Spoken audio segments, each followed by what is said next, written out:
Hi y'all, it's me. I'm back with another design team project for Pro 31 Designs. You can find Esmeralda's store Pro 31 Designs on Etsy, and the link will be down below as well for you. You can also go to my Ning site and sign up to be a member there. It's free. And if you go to my page once you're there, you'll be able to find a list of all the projects I've made for Pro 31 Designs, as well as the products that I used in each of those projects. So let me continue on with telling you what I've made here. I got a gazebo from Carlene. Hey Carlene, she's Pink Scrapper 99 here on YouTube. And she gave me this when she was here visiting. And I thought, oh, I'd like to do something with that, but I don't know what at the time. And then I decided to turn it into a little house for a mini book. So let me start by telling you about what I used for the gazebo itself, and then I'll get on to the mini book from there. Sorry for the jolt. I'm going to move my camera in a little bit, if I can figure out how. I'm still learning, you guys. Be patient. I know I said that every time, but heck, this is not easy. Anyway, on the top of the gazebo, you'll see that I used some white ruffled trim, and that's really pretty. I kind of cut strips and layered it layered down the top there. And then I used a beautiful cameo.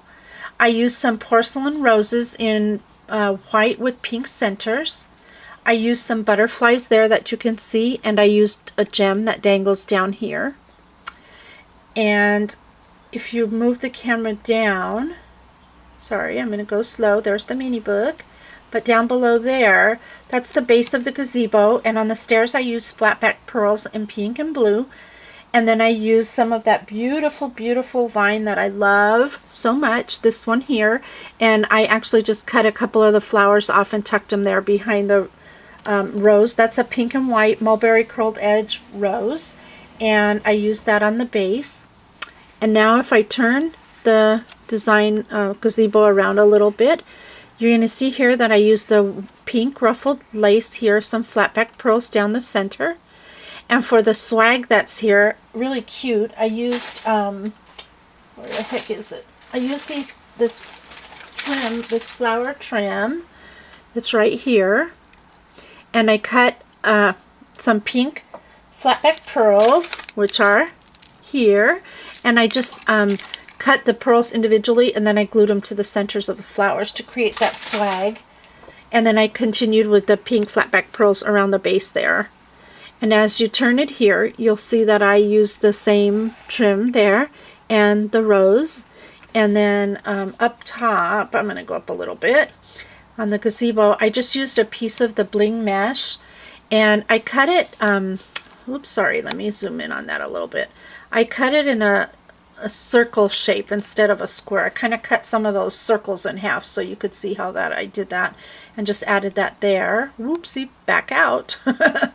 And continuing on with the gazebo, I will turn it one more time, and you can see here, oh, and up top here on this part, I used a gem with a pink mulberry rose there that I just kind of tucked. It kind of looks like a little flower in a vase. So that's how I did the gazebo. And then for the, where the heck am I? There I am. For the mini book, I made it so that, excuse me, the trim on the top would hold back. I glued the back part of the lace to the gazebo so I could lift this up easily. And when you pull this out, you'll see here that I used, as the base of the gazebo floor, I used some of the rosette trim in pink, and they kind of made it like a carpet there. And I also lined the inside here with some more flatback pearls in pink. So that would be the gazebo. And then for the mini book, right here, I used the Tim Holtz tag die. I actually cut it shorter because his was it was just a little bit too long for me, and I wanted to have it shorter.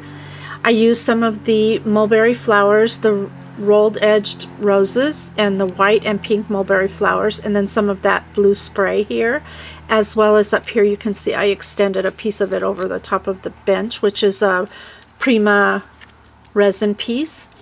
I used some of these doves that you can get at Pro 31. Now, I was mean to the dove and I broke his wings. Poor dove.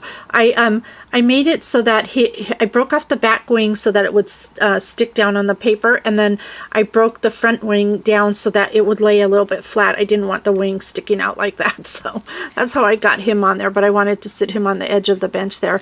And also something else I did, which I didn't show you, is I took that pearl trim and made a spray out of it. I have it, the flower trim in a large and in a small, and then I used a pearl center there and a piece of the bling mesh center right in that area there, and that's behind the flower. So that's how I did the cover. And for this part up here around the hole opening, I cut a piece of the mesh in a square shape, kind of like this one here, and then I just glued it around the hole to give it a nice decorative look. I took some of the pink and white rope here for the binding, and I tied a rose around it, mulberry rose, and some more of the flowers and a piece of that rosette flower trim there.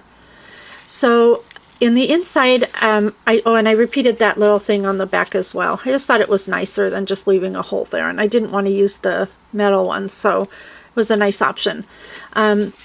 Then for inside, I kept it really simple. On most of the pages I just did a spellbinder's die, and then I used the rosette trim that I used on the floor over here of the gazebo. I just cut one out singly and put it there. The paper, by the way, is the Watercolor Collection by Kane Company. And then on this page here, you can see I did the same thing. I just used the spellbinder's die, and then I took pieces of the bling mesh and cut it into little pieces around the page there. On this page up here, you can see, I'm not going to flip it up and down because it doesn't matter at this point since there's no pictures, but I used a flat back pearls trim there, really pretty. And then on here, oh, I did something interesting on this. I'm going to show you. On this flower, when I cut the rosettes from this trim, I end up with this piece. Let me get it. Where is it? Here it is. Where'd it go? It's on here somewhere. Give me a second. I need two hands for this. I ended up with this little piece here that doesn't get used right there. So what I did was I gathered the wire that's in there because it's wire edged, and I did this little like a rosette thing, you know, just turn it around, and then I made a little flower out of it, and it came out pretty cute. It looks kind of shabby, and then I stuck the white mulberry rose on the center just to fill in that middle section. So that's a nice way to use it and not throw it away. This one here, I used some of the butterflies up in the corners there. And on this one, I used some of the mesh trim on the edges. Some more flat back pearls on that page there. On this one, I used the pink ruffled trim here. And on this one, I cut some of the flowers off and just added them there in the corners, as I did here. So basically, it's a really simple project. It's a nice way to have a mini book stored than just having a mini book, I think. I hope you enjoyed this project, and again, you can click the links below for any of the information that you would like pertaining to these items. And thank you so much for watching, and I'll see you soon.